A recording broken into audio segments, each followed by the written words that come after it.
You just got $1 trillion. Not a million, not a billion,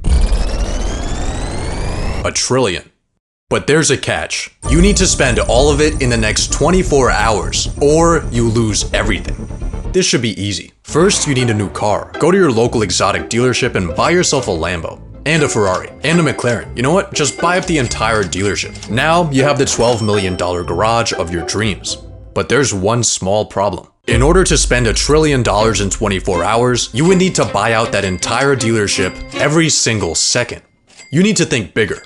Let's hire 100 people to track down the 100 most expensive yachts and buy them for us. And let's throw in $1 million bonus for each mercenary. That'll be around a $40 billion check, but let's also buy the biggest cruise ship of all time for $2 billion and fill it up to maximum capacity, paying for everyone's tickets and tossing in a Rolex too. Let's make use of this ship's basketball court by buying up every single NBA team and having them battle it out. Then let's get Snoop Dogg, Katy Perry, Justin Bieber, and Beyonce to perform for us before sending them off to the International Space Station on a SpaceX rocket that costs $55 million per passenger. Now that you're hanging with rich people, you need a status symbol. You could buy the world's most expensive art piece for $500 million, but why would you do that when you could just buy the entire Metropolitan Museum of Art for $100 billion and then we could go over to...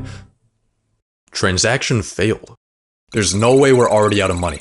Yeah, we still have $800 billion. The Metropolitan Museum is an educational institution whose assets are held for the public benefit and are not owned by... You know what?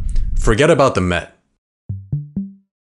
The entirety of New York City is worth around $1.3 trillion. There are currently 33,210 vacant units available, so let's hire 33,000 people to snatch those up for us. And of course, throw in a $100K commission. But here's something you need to think about. The most expensive real estate purchase in US history was this $240 million concrete brick. That might sound like a lot of money, but you spending $240 million is like an average person spending $60.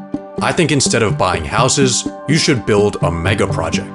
The sky is truly your limit. You can build your project wherever you want. If there's people in the way, buy them out with your pocket change. Or maybe try the Saudi Arabia method and relocate them into a graveyard. Actually, I think the Middle East is exactly where we need to go. So let's buy one Gulfstream G650 for each.